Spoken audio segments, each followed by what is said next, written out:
So a couple weeks ago, I took a bunch of your questions rapid fire. And so we're going to do it again today. You ask, I answer. He says, how do I show my wife love and bring back intimacy after having a new baby? What Phil's actually asking is, when can we have sex again? From Missy, do you believe in God? Mel, how do I stop looking at my ex's social media? But listen to this. I'm 7 years split, she says. Oh, God. Tell Patsy, what does she need to do? How's that? Mic drop. Hey, it's your friend Mel, and welcome to the Mel Robbins podcast.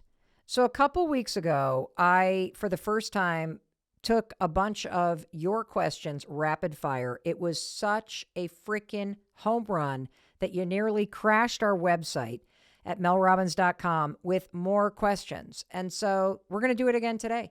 And if you guys continue to crash our website, just go to melrobbins.com/podcast and you can submit a topic. We're going to keep on doing this. So without further ado, you ask, I answer. And my friend and colleague, Amy McGlynn, who you've heard on this podcast, is going to be reading your questions rapid fire. Let's fucking go. Okay, Lee asks you, Mel, what are things you've learned from these guest speakers you've had on the podcast that you've implemented yourself? Oh, I love this. Isn't that a great question? Yes. Okay, so number one is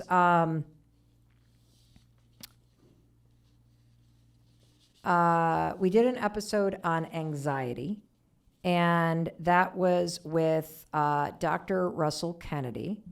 And when he started talking about the alarm in your body and, you know, calling anxiety alarm, and that the anxiety alarm is always the little you feeling separate, that it rings in moments where you feel separate from other people, separate from your power, that you feel alone in something, and soothing that part of yourself and telling yourself it's going to be okay. That has been a huge thing for me. Also, a thing that I've learned from multiple experts, this just keeps coming up as a theme, is that all mental health issues, we tend to immediately think it's about your mind and thoughts. And the truth is, the most effective solutions, and this has been true in my life, but I keep hearing our experts say this, are from the neck down. So all of the changes that you can make to your physical habits, to taking care of your nervous system, the things that I do, I don't lay in bed in the morning. I get right out of bed. I make my bed. I get outside and see bright light right away to reset the circadian rhythms. I take a walk outside and I don't listen to anything. That's something I learned on this podcast as a way to boost my mood first thing in the morning and to just feel better, and it's something I can do. Let's see, a third thing. Oh, intermittent fasting. I learned so much from Dr. Mindy Peltz, so much. And the intermittent fasting of going for a 12 to 16 hour window of not eating every day for 21 days and then taking 7 days off because I'm a woman and of my that I've implemented. It is changed the game. And let me think of a final thing. Dana K. White changed my goddamn life. Yes, she did. And ours too, in the podcast studio room. Oh my gosh. She cleaned up. I no longer organize. I use her tidying method. And I am forever walking around the house with something in my hand because of this trick that she taught us where you, instead of making piles of things that you then take other places, the second you see something in a room that you're standing in that doesn't belong there, you grab it and you walk it to where it belongs. It's changed everything. I used to be the pile, put things in basket, buy a container, organize this shit, and she'd made me realize I have too many things in my life, which is why things are never organized. And so getting rid of things and tidying up as a lifestyle has just been a game changer. Awesome. And piles are an ADD thing too. You have to work hard, right? If you have a lot of piles. It's true. Yeah. So, okay, great. Next question is from Patsy. She needs some relief here. She says, Mel, how do I stop looking at my ex's social media to catch a glimpse of their new life? But listen to this. I'm 7 years split, she says. Oh, God. Tell Patsy, what does she need to do?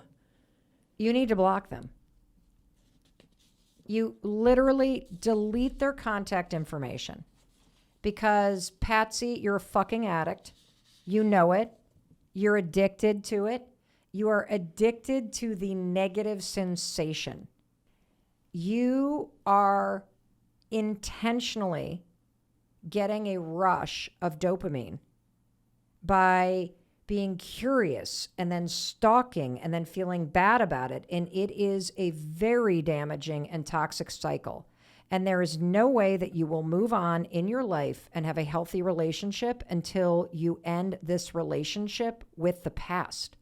Like, it's almost like somebody that's addicted to watching horror movies. And a lot of the research shows that people who love horror movies have trauma because there's something familiar about feeling that intensity.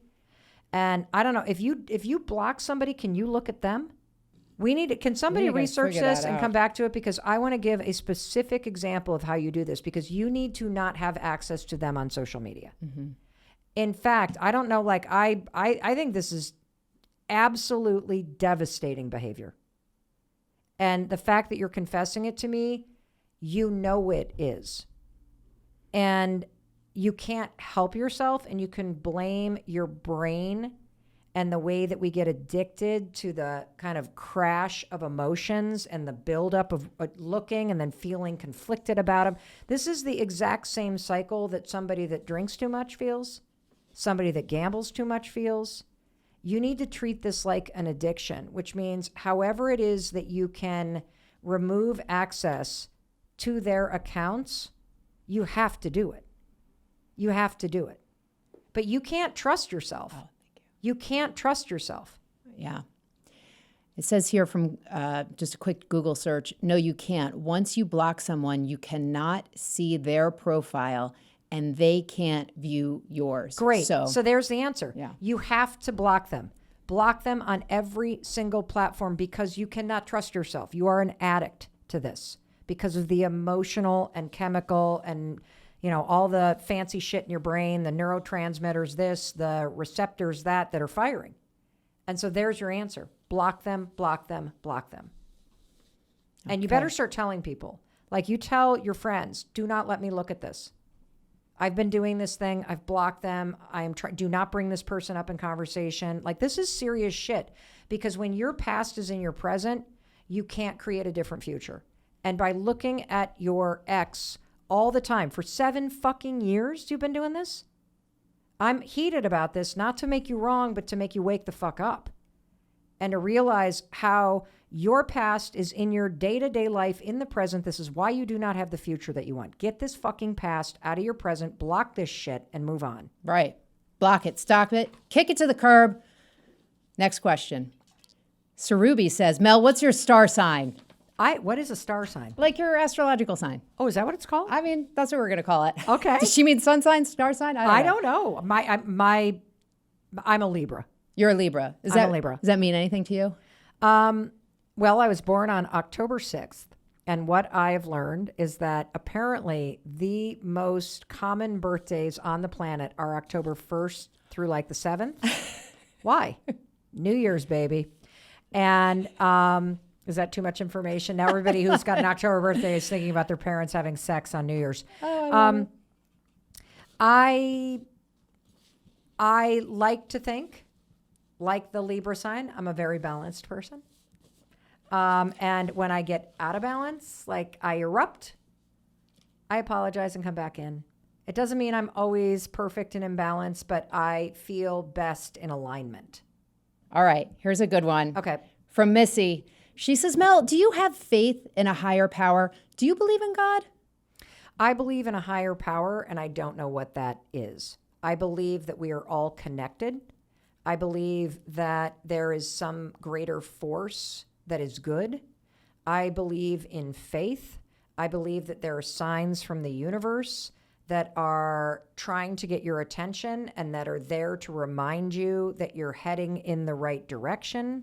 I believe that you are meant for something extraordinary, and that when you allow yourself to believe that deep in your heart, and if you have the courage to wake up every day and look for signs that you're headed on the right direction, that, people are crossing your path, that all of a sudden, oh, you have the same interest. Oh, isn't that interesting? Oh, you come from, oh, isn't that interesting? These synchronicities to me that happen every day in my life, the connections that you can't explain, the squirrel that runs across the road that reminds you of something, the song that comes on.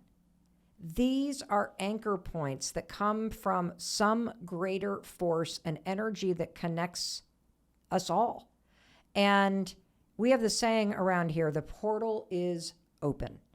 And what that means is if you open yourself up to the possibility that there is something greater in store for you, and what's required of you is the courage to believe that.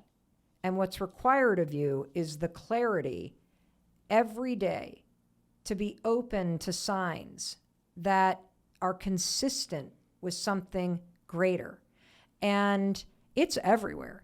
And so, I'm going to tell you a quick story. So you've heard a lot about our daughter, Kendall, and we did an episode on imposter syndrome where she shared very, very openly about being at her first music festival, and her career goal is to be a touring singer-songwriter, write her own music, go on global tours, inspire and empower people with her music. That is her goal. That is her dream. That is what she studied in college, and that is what she is now out in Los Angeles trying to do. And so she goes to this music festival and feels like a complete imposter because there she is backstage and seeing all these famous musicians that have inspired her at the Newport Folk Festival. And for the first 6 hours, she was paralyzed. And then she was like, fuck it. I can either stand here with a White Claw in my hand and feel like a stupid ass, or I can just start using something that I have, which is my sense of humor. I don't have any music on Spotify. Nobody knows who the fuck I am. I'm a nobody in a business that I want to be a somebody in, but I can at least make people laugh. And so she started talking to people, and she ends up meeting this guy. Hi, Phil. How are you, Phil? Thanks for being nice to Kendall, Phil. And so they start laughing up a storm, right? And all of a sudden, Phil says to Ken, random question, but if you could have anything to eat right now, what would it be? And she's like, honestly, kind of a sloppy tuna salad sandwich, not on the toast, but on the white bread. And they're laughing. And then they go get a tuna sandwich, and then they're talking, and they become friends. Little does she know that this guy is like the OG when it comes to being a keyboardist, a producer, a songwriter. He is a major deal. She has no idea. So that night, he is at a set and he's warming up, and she's sitting in the audience, and she is sitting there thinking, as she's watching this very, very accomplished, regarded OG of a dude playing the piano. And she's like, Mom, I've never seen anybody play. He becomes a piano. It's just incredible. And she's sitting there thinking to herself, and this is what I mean by being clear and having the portal open. If they were to ask me to warm up mics right now, what song would I sing? And she thinks to herself,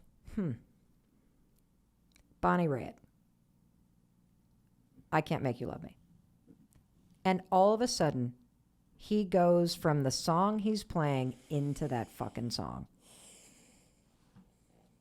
The hair on her arms go up. The rehearsal keeps going. She walks backstage afterwards and was like, Phil, dude, you won't believe this.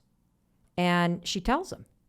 And he says, well, you won't believe this. I haven't played that during a warm-up on a stage in a decade. But there was some moment where I just felt like I should play that. And he looked at her and he said, you did that. And then he said, why don't we perform it tomorrow night? And they did. at the fucking Newport Folk Festival.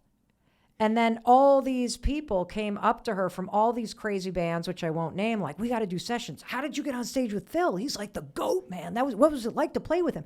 And so the point of the story is that there is help all around you, that the world is aligned to help you. When you become aligned with what is true for you, when you get over your own bullshit and you allow yourself to believe in what you want, and then you have the courage to just push through the fear and start connecting with people. And when you are open to the possibility of even just sitting there, she could have just sat there in the auditorium and watched him. Instead, she allowed herself to step into the dream and say, what if? And when you do that, you create these energetic ripples that impact other people. Phil's right. You did that, Kendall, because you believed. And to me, that is the higher power that we're talking about. And, you know, I think about it this way too, because a lot of people also ask me, what do you think happens when we die? I think about it this way, because I don't fucking know. Well, here's what I believe. I think we're born into another world that we don't know exists. So if you think about you when you were in your mother's stomach, and there you are, you're about to be born, you're happy as a clam, your only reality is that world inside of her. It is warm, it is safe, you have food on tap, you are in sync with somebody else's heartbeat. You are about to be born into another world of which you have no understanding of consciousness. And I believe that when you die, the same thing happens and you are born into a whole different world that we have no consciousness of. That's what I believe. I never heard it put that way, Mel. How did you come up with that idea? I have no fucking idea. It's incredible. Yeah, it was not what they taught in Methodist Church. Right. Which is what I Or grew up. biology class. Yeah, I don't know. I just think about it on a spiritual plane. I really do. And, you know, I grew up going to church, and I am one of those people that believes in the, what do they call it? The works. Like I think of Jesus Christ as a historical figure. Mm-hmm. But that, you know, that's a person that is no more representation of God or the universe than you or me. Mm-hmm. That, you know, it's really inside of you, this ability to connect to something deeper and to act in the outside world as if you give a shit about people. Mm-hmm. Gorgeous. Well, I'm glad Missy asked that question. Me too. Great question. Okay, here's the next one. How do you deal, Mel, with difficult parents of your kids' friends? So this person's in a friend group with her kids' friends, and these other parents are being pains in the asses. It depends on the ages of your kids. Okay. I'm going to say that again. It depends on the ages of your kids. Because when your kids are little and they run in packs, and you've got parents of one of your kids' friends micromanaging. So I'll just give you a very common scenario. You have a group of friends, and what always happens with groups of friends in elementary and middle school is that they travel in packs, and then all of a sudden they start to splinter off. And there's always one parent who tries desperately to keep the larger pack together. And when their kid stops getting invited to certain things, or let's say there's like 6 boys or 6 girls that hang out, and then all of a sudden 3 of them are having a sleepover, the pain in the ass parent will make it their number one goal to figure out how to get their kid invited. And how do they do that? By contacting other people. You're leaving my kid out. And there comes a time where kids need to be able to have their own fucking relationships. And your kid does not and should not be included. Maybe your kid is annoying. Maybe these are bad kids and your kid is the good kid and the bad kids doesn't want the good kids. So you actually don't want your kid with those bad kids, but you don't know because you're insecure and you think that the fact that your kid is not getting included means something bad about you. No, it doesn't. It means these fucking kids don't want to hang out with your kid anymore. And why would you want your kid to be hanging out with kids who don't want to hang out with them? Like, so you getting involved means you're pushing your kid into a situation where they're not wanted. How fucked up is that? And so it depends on the age of the parent, because parents manage everything until a certain age, and then the kids start to manage things. And the breakdowns start to begin when kids get cell phones and they start making their own arrangements for sleepovers, and people get left off of text chains. And you as a parent have to understand, you're not going to get invited to everything. Your kid is not going to get invited to everything. And the more of a fucking big deal you make it, the worse your kid is going to feel. And the more your kid is not invited, the more it's on you to start facilitating ways for them to meet people that will be better friends for them, instead of chasing the people who are not. And I also feel like parents become pains in the asses because they become pains in the asses because of their own insecurity. And then they thrust it into a kid's social dynamic. And you see it all the time with that sort of 5th, 6th, 7th, 8th grade lane. Mm-hmm. And so how you deal with it depends on the age of their kids. And I also find that just having a direct conversation is the best way to deal with it. With the parent. Yeah. Parent to like parent. If the parent is kind of trying to pull we didn't get invited, he's feeling left out, just be like, look, I'm not going to facilitate my kids' friendships. They're at an age where they can be friends with who they want to be friends with. And it's not about leaving people out, because you're not obligated to invite anybody but your cousins. Mm-hmm. And even then you get to an age where you don't have to invite your cousins. Yeah. Yeah, I get that. I don't know. It's just parents acting like shit is about parents' insecurity. And it means the parents, in my opinion, who are acting like shit are extremely insecure people. The people that need their kid to be on the starting lineup of everything, so they're up the coach's ass. We all hate you. We do. We all hate you. Kind of do. Yeah. Yes. And the parents who need their kids invited to everything, that's your insecurity, because you're not invited to everything. Mm-hmm. And so you're trying to get a social life by and you're trying to solve the insecurities and wounds that you have by trying to jam your kid into everything. It doesn't work that way. It makes your kid miserable. It flares up your insecurities. Just fucking stop it. Mm-hmm. We're hearing you, Mel. I totally get that. All right, Skip says, it's kind of a deep question. Skip says, my wife is pregnant and I'm struggling. Skip is struggling because he's feeling neglected from the lack of intimacy. Oh, he says, Skip, am I crazy? He says, how do I show my wife love and bring back intimacy after having a new baby? Okay. I love the tenderness of the question. Mm-hmm. And let's start by saying that what Phil's actually asking is, when can we have sex again? That's totally what he's asking. Because intimacy is something that is cultivated and that you can experience without putting a penis inside a vagina. It's true. It is true. I'm laughing at the truth. Yes, it's the truth. You know, you could, as long as her stitches are healed, you could draw a bath. And the two of you could sit in the bath together. And you could massage each other's feet and have a glass of wine. You just got to pump and dump the milk. But, you know, I seriously. Yeah. And if what you're talking about is, you know, when is she going to give me a blowjob? When am I going to have an orgasm? When are we going to have sex? You got to realize she has grown a cannonball and launched it through her vaginal canal, which is basically a major renovation to your downstairs. And they hand you, for that body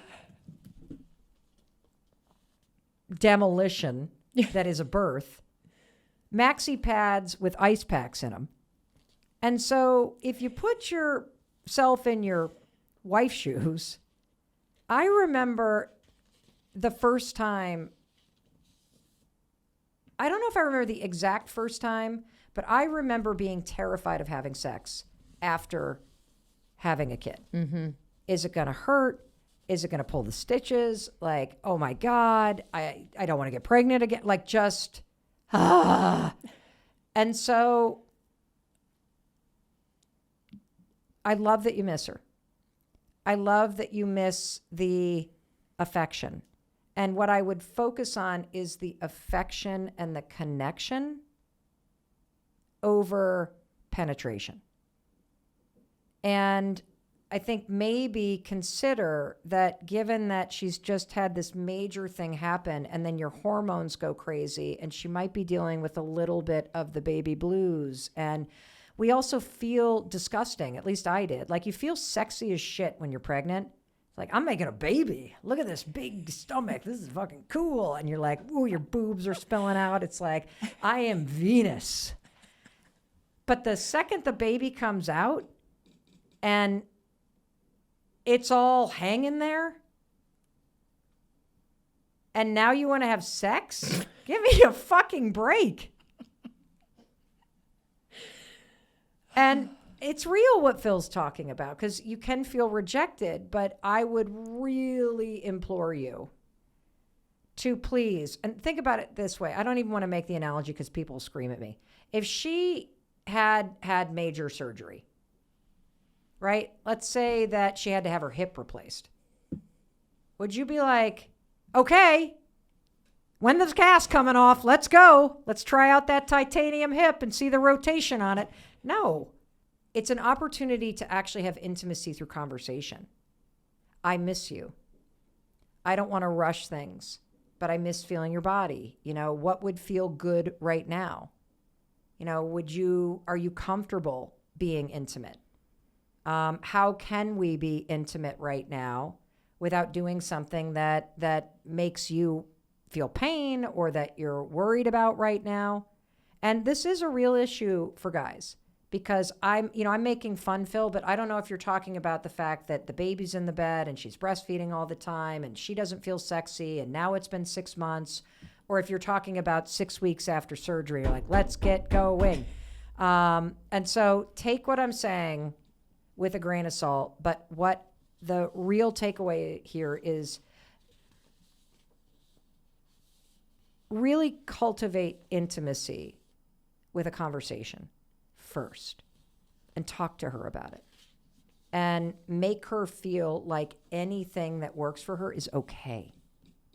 That will make her horny as fuck. I love it. And congratulations on the new baby. Yeah, awesome. Okay. Mel, I don't know if you could answer this question, but we're going to give it to you. From Betsy. She says, can you talk about life insurance and tell me how it works? Not really. Okay. Nay says, Mel, how did you know you were dyslexic? I found out I was dyslexic the way that most adults find out that they're dyslexic, by having a child diagnosed with dyslexia. Mm-hmm. And then thinking to myself, this looks really familiar. And then going and getting one of the neuropsych evaluations and finding out. Nice. Yep. It's usually how it goes. All makes sense in the rearview mirror. Okay, Anne-Marie says, I desperately need to learn how to promote my business, of which I'm very passionate, without feeling egotistical. Can you help her, Mel? Yes. Anne-Marie, you ready? And for all you people that love what you do and believe in your products and services, but you're embarrassed or worried about what people are going to think if you promote them. How dare you deny people your products and services because you're too fucking insecure to market them? You're so worried about what your friends are going to think about your marketing that you are going to not talk about it. And if you don't talk about it, the people that need you can't fucking find. How selfish of you. How selfish of you. And so I want you to think about marketing what you do, not as bragging, but it's actually an act of service, because people are looking for you. And how the fuck are they going to find you if you're not marketing? And if you're that good, So good that the way that you would market your business would sound like bragging? That's how good you are? How dare you deny the rest of us the opportunity to work with you? How's that? Mic drop. Next question. Kath says, what are you most looking forward to in the next year, Mel? Going to Taylor Swift with my 2 daughters, Mother's Day weekend in Paris. It is my 55th birthday present to myself. Beat that. That sounds awesome. Okay. This person who shall remain nameless says, hey, Mel, what happens when you are doing all the work, all caps, all the work, and you still don't feel like you're enough? Oh, meaning I thought they meant all the work at home. You're doing all the personal development work. Yeah, I think they mean all the personal development work. They're just in it to win it, and then they just still don't feel like they're enough.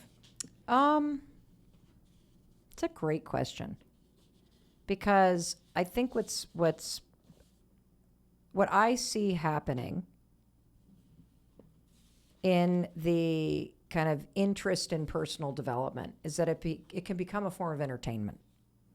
That listening to inspiring content or listening to advice or listening to motivational videos, that it becomes like anything else. Like you like romantic comedies, or you like horror movies, or you like scripted series, or you just love personal development. And that was me for a long time. And I just really enjoyed learning and listening and feeling upbeat, but it didn't really translate to action. And so if you are, quote, doing the work, I'm going to push back at you and say, are you doing the work, or are you consuming a lot of content and thinking about it?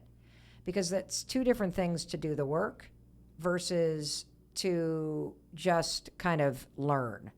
And what that means is, are you changing your habits? Are you challenging yourself? Are you doing the deeper, really confronting stuff of looking at patterns of behavior from your childhood and where this pattern and this belief of unworthiness comes from? Are you healing your nervous system? Trying these things like cold exposure and vagus nerve toning, all of which we talk about here. And I'm saying this because it wasn't until I started getting very focused on what's called behavioral activation therapy, which is acting like the person you want to be.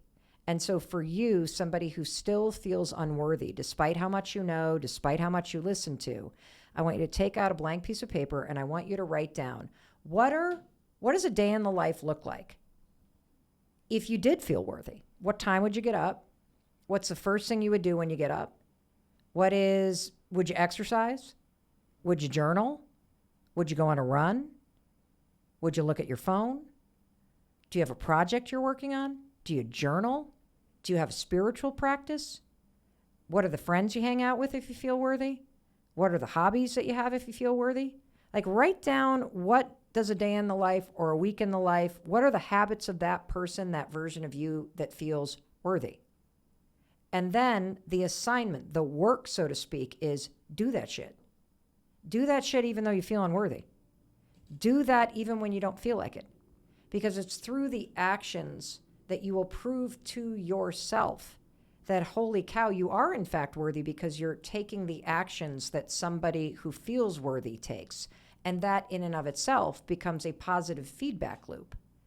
And, the other mistake you're probably making, because we all make it, is you're looking for worth to be proved by a job or another human being. And that's not how it rolls. Worth is created internally, just like love is created internally. And you do that through the actions that you take and the way that you treat yourself. And on that note, I got a blaze and you got work to do, but I'm not letting you out of here without telling you, in case nobody else tells you, that I love you and I believe in you and I believe in your ability to create a better life. And that's why I'm here, rooting for you, bitching at you, kicking you in the ass, saying the stuff you don't want to hear, and making you laugh every step of the way. And I'll be back in a few days to do it again. Rolling. All right. Okay. Oh, there you are. Can you hear okay? Oh my God, this is going to be so fun. Let's I just can keep hear going everything. over and over. Okay, I can do it all. And so can you. You like sprinkles, Mel? Sprinkles? Yeah. I'm Are not we starting? No, I'm not. I'm just, Oh, is that an actual question? No, it's my question. I do not like sprinkles. Oh, shit. I got to think of a new open then. Okay, hold on. Can you hear that? Can you hear that on the thing? Boys. Give him a treat and tell him to stay. It's right there in that little wooden bowl. Okay. Okay, cool. Oh, and one more thing. And no, this is not a blooper. This is the legal language. You know, what the lawyers write and what I need to read to you. This podcast is presented solely for educational and entertainment purposes. I'm just your friend. I am not a licensed therapist, and this podcast is not intended as a substitute for the advice of a physician, professional coach, psychotherapist, or other qualified professional. Got it? Good. I'll see you in the next episode.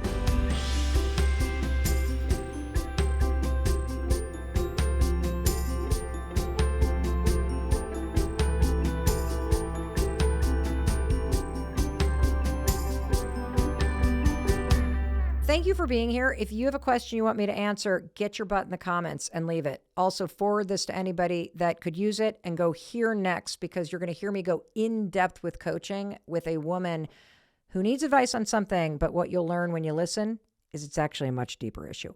Mwah.